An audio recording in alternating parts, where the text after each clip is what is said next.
अगर मैं आपसे ये कहूं कि आज के समय दवाइयां आपको जबरदस्ती खिलाई जाती हैं, इतिहास बताता है कि लोगों को बीमारियां जानबूझकर दी गई हैं और फिर उन बीमारियों को ठीक नहीं बल्कि कंट्रोल में रखने के लिए दवाइयां बनाई गई हैं ताकि आप पूरे जीवन दवाइयां खाकर कंपनियों के लिए पैसे छापने की मशीन की तरह इस्तेमाल हो सको। तो क्या आप इस बात पर यकीन करेंगे? अगर नहीं तो आइए आपको कुछ ऐसा बताता हूं जो आपको पता होना चाहिए। सन 1800 में तेली खोज होने के बाद जॉन डी रॉकफेलर ने स्टैंडर्ड ऑयल नाम की कंपनी खोलकर अमेरिका में सबसे बड़ा ऑयल एम्पायर खड़ा कर लिया। उसका फॉर्मूला बिल्कुल सिंपल था, छोटी कंपनियों को खरीद लो, जो ना बिके उसके कंपटीशन में उतर जाओ, दाम इतने नीचे कर दो कि सामने वाली कंपनी लॉस में चली जाए और जैसे ही कंपटीशन खत्म हो दाम को वापस फिर आसमान पर उठा दो। लेकिन 1911 में अमेरिकी सुप्रीम कोर्ट ने स्टैंडर्ड ऑयल की इस मोनोपोली को तोड़ने के लिए इस बिजनेस प्रैक्टिस को इलीगल घोषित करके उसके एम्पायर को 34 कंपनियों में तोड़ दिया, जिसमें एक थी एक्सॉन। अब रॉकफेलर ने यहाँ पर एक चीज नोट करी कि पेट्रोकेमिकल सिर्फ ईंधन की तरह ही नहीं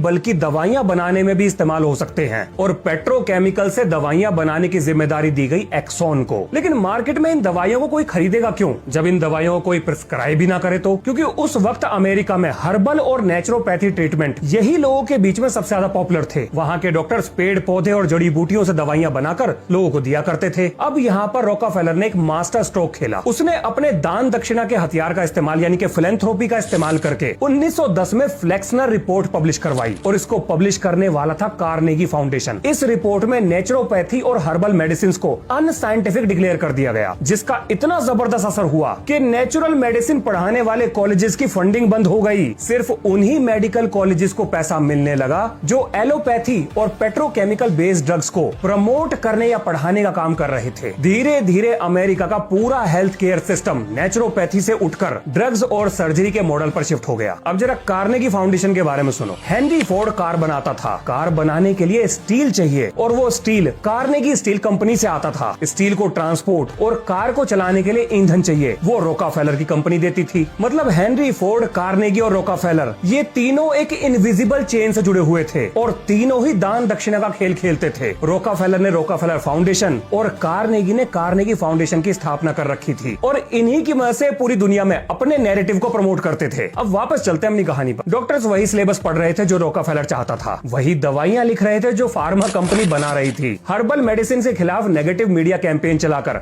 रही सही कसर भी पूरी कर दी गई और नई दवाइयों को मॉडर्न साइंस बताकर उनका ब्रांड बनाया गया और ये था फार्मा एम्पायर के जन्म का असली कारण। अब आगे सुनिए। अब हर्बल मेडिसिन बनाने वाली कंपनीज बंद होने से बचने के लिए केमिकल बेस्ड मेडिसिन को बनाना शुरू कर देती हैं। इन दवाइयों का असली मकसद पेशेंट को ठीक करना नहीं बल्कि उसे परमानेंट कस्टमर बनाना था। रॉकफेलर ने सिर्फ ऑयल को ही कंट्रोल नहीं किया बल्कि हेल्थ केयर की तस्वीर ही बदल दी, यानी जितने ज्यादा बीमार लोग उतना ही ज्यादा पैसा। अब ये सब करने के बावजूद भी रॉकफेलर को और पैसे चाहिए थे और पैसे तभी आएंगे जब और ज्यादा लोग बीमार पड़ेंगे। तो अब सवाल था ये कि लोगों को बीमार कैसे किया जाए, जिसका जवाब था उनकी खाने पीने की आदतें बदल दो। और यही वो पॉइंट बना जहां से रॉकफेलर की एग्रीकल्चर इंडस्ट्री में एंट्री शुरू हुई। रॉकफेलर फाउंडेशन का एक एजेंडा था कि साइंस बेस्ड एग्रीकल्चर को प्रमोट करो। इस फाउंडेशन ने ग्रीन रेवोल्यूशन को जबरदस्त फंड किया। हाइब्रिड क्रॉप्स, पेट्रोकेमिकल फर्टिलाइजर्स और एग्रोकेमिकल्स को मॉडर्न एग्रीकल्चर के नाम पर मार्केट में उतार दिया गया। अमेरिका के किसानों ने सोयाबीन, मक्का और कपास का इतना ज्यादा प्रोडक्शन कर दिया कि मार्केट में डिमांड कोलैप्स कर गई। लेकिन समस्या ये थी कि उस जमाने में इनके तेल को कोई खाता ही नहीं था।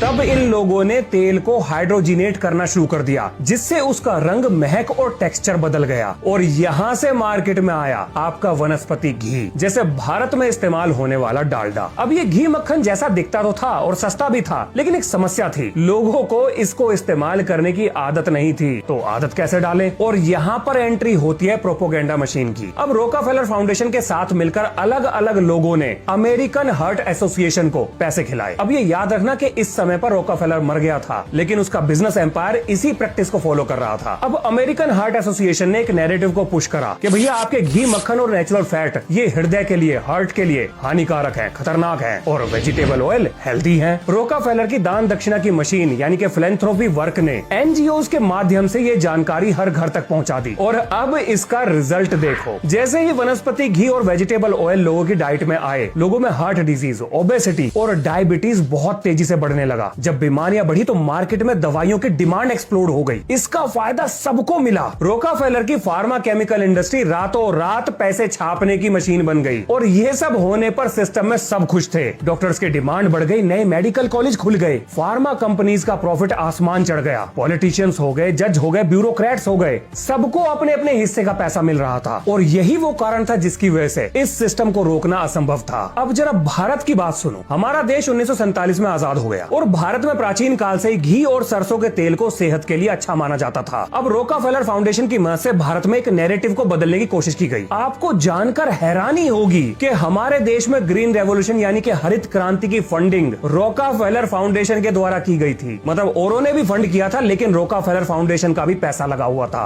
और इसी के बाद भारतीय किसान फर्टिलाइजर बेस्ड खेती पर शिफ्ट हो गए थे। एक और नैरेटिव पुश किया गया कि भारतीयों की डाइट में प्रोटीन की कमी है और हमारे यहाँ खाए जाने वाला घी मक्खन हृदय के लिए हानिकारक है। और यहीं से भारत में वनस्पति घी की एंट्री के लिए एक जमीन तैयार कर दी गई। अमेरिका ने भारत पर दबाव बनाया और वनस्पति घी बनाने का कच्चा माल भारत में डंप करना शुरू कर दिया। गलत नैरेटिव और सस्ते के चक्कर में आकर लोग घी को छोड़कर वनस्पति घी पर शिफ्ट हो गए और इसके बाद भारत में शुरू हुआ बीमारियों का विस्फोट और दवाइयों की दुकान यहाँ भी चलने लगी। इस मामले में गाँव की हालत शहर से काफी बेहतर थी, क्योंकि गाँव के लोग इतनी जल्दी अपनी आदतें नहीं बदलते। वैसे इस वीडियो को बनाने में मैंने जो भी मटेरियल इस्तेमाल किया है वो आपको विज्ञान रिचार्ज के व्हाट्सएप चैनल पर पढ़ने के लिए मिल जाएगा। आपको सारे सबूत दूंगा पढ़ने के लिए। अब जरा आगे सुनिए। तो जी अब आता है समय 1950 का। डॉक्टर एंसल कीज ने वनस्पति घी में ट्रांस फैट की जानकारी देकर उन्हें हार्ट किलर घोषित कर दिया। 2015 में अमेरिका ने पूरी तरह से वनस्पति घी पर बैन लगा दिया। लेकिन भारत में क्या हुआ? ज्यादा कुछ नहीं, बस लेबल और परसेंटेज का नाटक। मतलब कंपनीज को बोला गया कि भैया 10% से ज्यादा ट्रांस फैट इसके अंदर नहीं होने चाहिए और थोड़ा पैकेट की लेबलिंग वगैरह ठीक कर लो और इसे घी बताकर मत बेचो, वनस्पति बोलकर बेच सकते हो। हाँ जी, बस इतना ही हुआ था। अब जरा आप ये समझो कि रोकाफेलर की वजह से जो केमिकल इंडस्ट्री खड़ी हुई थी उसने आम लोगों को कैसे रगड़ कर रख दिया। 1970 और 80 के दशक में कोलेस्ट्रॉल को इतना हाइप कर दिया गया कि लोगों ने लाइफ लॉन्ग उसकी मेडिसिन खानी शुरू कर दी, जिसका नतीजा निकला ये कि कोलेस्ट्रॉल को कंट्रोल करने वाली दवाइयां दुनिया में टॉप सेलिंग मेडिसिन बन गई। इसके बाद एक थ्योरी पुश करी गई केमिकल इम्बैलेंस की, कि ब्रेन में केमिकल इम्बैलेंस होने की वजह से लोग डिप्रेशन में जा रहे हैं, जिसका आज तक कोई सॉलिड प्रूफ नहीं मिला है। लेकिन फिर भी एंटी डिप्रेसेंट की मल्टी बिलियन डॉलर मार्केट खड़ी हो गई। डायबिटीज, बीपी, हार्ट डिजीज, ये बीमारियां तो फार्मा कंपनीज के लिए सोने का अंडा देने वाली मुर्गियां हैं। इन बीमारियों को खत्म करने के लिए दवाई नहीं खोजी गई, बल्कि इन्हें कंट्रोल किया गया ताकि लोग दवाइयां खाते रहें और पैसा आता रहे। क्योंकि अगर एक बार इन बीमारियों का परमानेंट इलाज मिल जाता तो मेडिसिन इंडस्ट्री का कस्टमर खत्म हो जाता। भाई साहब, डायबिटीज आज के समय मल्टी बिलियन डॉलर कमाने वाली बीमारी है। इसके नाम पर ही तो दवाइयां बिक रही हैं। आप जरा ये सुनो, अल्सर को पहले स्ट्रेस डिजीज के नाम से जाना जाता था। डॉक्टर्स अपने मरीज को एंटासिड देकर फार्मा कंपनीज को बिलियंस ऑफ डॉलर कमाने में मदद कर रहे थे। फिर 1982 में बैरी मार्शल और रॉबिन वैरन ने ये साबित कर दिया कि अल्सर बैक्टीरिया की वजह से होता है और उसे एंटीबायोटिक्स देकर ठीक किया जा सकता है। उनकी बातों पर किसी ने यकीन नहीं करा, उनकी रिसर्च को दबाने की कोशिश की गई। फिर इन दोनों साइंटिस्ट ने अपने खुद के ऊपर एक्सपेरिमेंट किए और अपनी बात को सिद्ध करने के बाद इन्हें बाद में चलकर नोबेल प्राइज दिया गया। यही हाल आपके पोलियो वैक्सीन का था। 1955 में जोनास साल्क ने पोलियो का जब परमानेंट इलाज दे दिया तो रिहैब और लाइफ लॉन्ग सपोर्ट प्रोवाइड करने वाली कंपनीज पूरी तरह से रातों रात खत्म हो गई थी। लोगों के धंधे बंद हो गए थे। एक दवा थी ऑक्सीकॉन्टिन, इसको नॉन एडिक्टिव बताकर प्रमोट किया गया था। डॉक्टर्स को इंसेंटिव दिए गए ताकि वो इस दवाई को लिखें। नतीजा, लाखों लोग इसके एडिक्ट बन गए, जिसमें से हजारों लोग मारे गए। जब कोर्ट केस हुआ तो ये पता लगा कि कंपनी को ये बात पहले से ही पता थी कि ये दवाई एडिक्टिव है, लेकिन फिर भी जानबूझकर ये बात छुपाते हुए इसको बाजार में बेचा गया।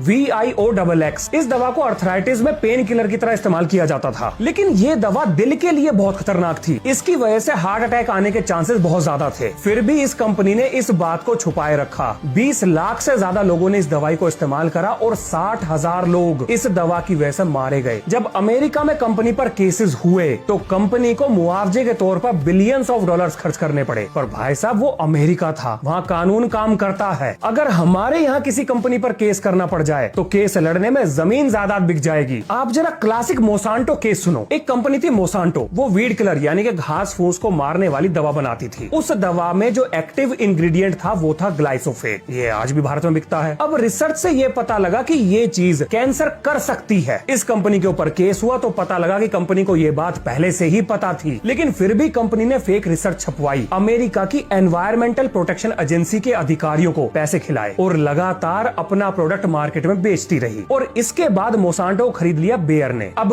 बेयर कैंसर ट्रीटमेंट की दवा बनाती है। अब जरा आप चीजों को जोड़ो, एक ही कंपनी ऐसी चीज बना रही है जो कैंसर करती है और वही कंपनी कैंसर के इलाज में इस्तेमाल होने वाली दवाइयां भी बना रही है। क्या अभी भी आपको ऐसा लगता है कि आप बाई चांस बीमार होते हो? अब इससे ज्यादा मैं और क्या कहूं। लेकिन अब बड़ा सवाल ये है कि आखिर ये सिस्टम काम कर कैसे रहा है।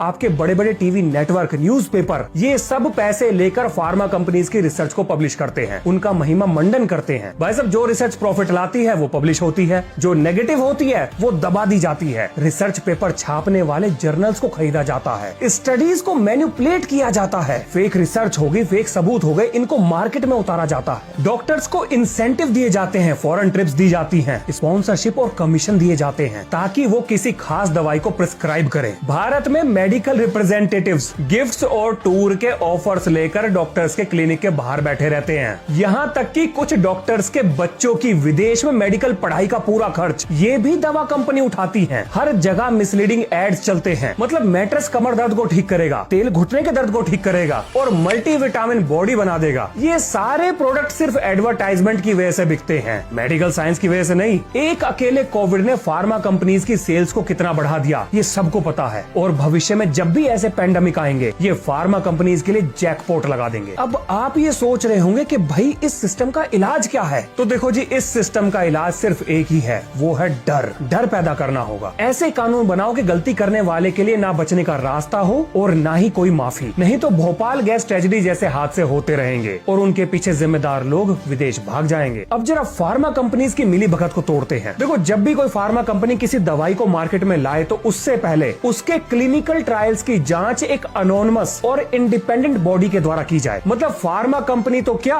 किसी गवर्नमेंट ऑफिशियल को भी ये बात ना पता हो कि आखिर उस दवा की जांच कर कौन रहा है और इस सारी जांच का खर्चा फार्मा कंपनी बियर करेगी। अगर रिपोर्ट गलत आती है तो जुर्माना और पेनल्टी, और अगर सही आती है तभी वो दवा मार्केट में उतारी जाए। और बिल्कुल यही सेम सिस्टम खेती में इस्तेमाल होने वाली दवाइयों पर भी लगना चाहिए। इसके अलावा आपको ये भी याद होगा कि भारत में देसी घी और सरसों के तेल को डेमोनाइज किया गया था, यानी कि उसे हार्ट के लिए अनहेल्दी बताकर अनपॉपुलर करने की कोशिश की गई थी। भाई साहब, हमें अपने लाइफस्टाइल और खाने में बदलाव करने पड़ेंगे। आप जरा लोगों का दोगलापन देखो। जो एक्टर्स खुद बर्गर नहीं खाते वो बर्गर का ऐड कर रहे हैं, जो शुगर नहीं खाते वो सोडा ड्रिंक को प्रमोट कर रहे हैं। किसी को डर के आगे जीत चाहिए तो किसी को कुछ तूफानी करना है। ये सब देखकर आपको सवाल पूछना चाहिए कि भाई साहब, किसी का ईमान या जमीर जिंदा है या मर गया? लोगों को ऐसी चीजें खाने पीने के लिए वो लोग प्रमोट कर रहे हैं जो वो खुद कभी नहीं खाते। ये सब के सब मुंह के अंदर पैसे ठूस कर बैठे हैं। हमें अपने देश की पुराने खाने पीने की आदतों को अपनाना पड़ेगा। मोटे अनाज जैसे ज्वार, बाजरा, रागी ये सेहत के लिए अच्छे होते हैं। आज यही चीजें फॉरेन कंपनी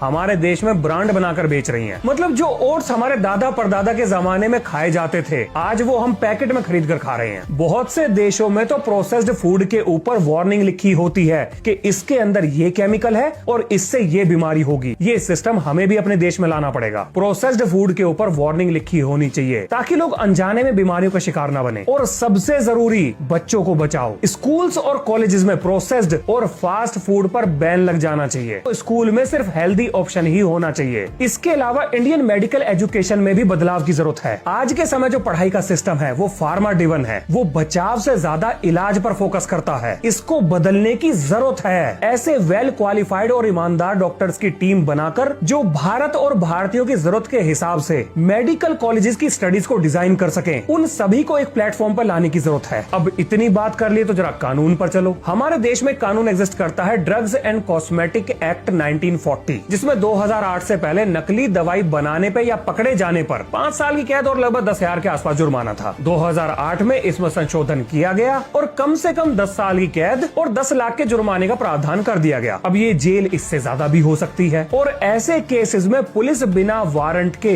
एक्यूज्ड को गिरफ्तार करके जेल भेज सकती है और उसे बेल नहीं मिलेगी। अब आपको ऐसा लग रहा होगा कि बहुत सख्त कानून है भाई, आइए इसकी जरा सख्ती दिखाता हूँ आपको। भाई साहब, कोविड में नकली दवाई बेचने वाले को मिलॉर्ड ने जमानत दे दी थी, तो कानून बनाने से क्या होता अगर वो लागू ही ना हो तो? हमारे सिस्टम में बहुत लूप होल्स हैं, इन्हें भरने की जरूरत है। जिटर में छपी हुई एक रिपोर्ट के हिसाब से भारत में 20% दवाइयां नकली हैं, यानी हर 10 में से 2 दवाई नकली हैं, जिसको रोकने के लिए हमें और सख्त कानून चाहिए। सबसे पहले फेक मेडिसिन के लिए जीरो टॉलरेंस। हर दवा के ऊपर एक उसका यूनिक QR कोड होना चाहिए, जिससे उसकी मैन्युफैक्चरिंग डेट, उसकी ऑथेंटिसिटी, उसकी एक्सपायरी और उसके सस्ते अल्टरनेटिव की जानकारी मिल सके। अगर वहां से डाटा ना मिले तो तुरंत उसकी कंप्लेंट की जानी चाहिए। जिसके बाद रिटेलर, डिस्ट्रीब्यूटर, मैन्युफैक्चरर सबको लाइन हाजिर कर दो। और अगर यहाँ पर कंप्लेंट झूठी निकले तो जिसने कंप्लेंट करी उसको पकड़ो। कानून के सामने सब बराबर हो, मतलब जो पकड़ा जाए उसकी प्रॉपर्टी को सीज करो, उम्र कैद हो। हमारे समाज को ऐसे व्यक्ति की कोई जरूरत नहीं जो समाज के ही नाश पर तुला हुआ हो। रॉकफेलर ने एक सेंचुरी पहले एक सिस्टम बनाया था जिसमें प्रॉफिट इंसानियत से ज्यादा बड़ा था। और अब वक्त आ गया है कि भारत एक नया सिस्टम बनाए जहां पेशेंट एक कस्टमर नहीं बल्कि इंसान हो और गलती करने वाला डरे बचकर ना निकल पाए। अब यहाँ पर एक बात ऐड करनी बहुत जरूरी है। मॉडर्न एलोपैथी गलत नहीं है, सारे ड्रग मैन्युफैक्चरर भी गलत नहीं है, ना सारे डॉक्टर्स गलत हैं। लेकिन इतिहास हमें ये बताता है कि इस सिस्टम की शुरुआत गलत तरीके से हुई थी। इसके पीछे मोटिव गलत था। वैसे भी अगर दुनिया में सही चीजें या सही लोग ना होते तो अब तक ये सिस्टम आधी दुनिया को निपटा चुका होता। बाकी अगर आपको भी कोई अपनी तरफ से सजेशन देना हो तो कमेंट बॉक्स खुला है। तो इसी नोट के संग ये है इस वीडियो का अंत। मिलते हैं नेक्स्ट वीडियो में। जय हिंद, जय भारत।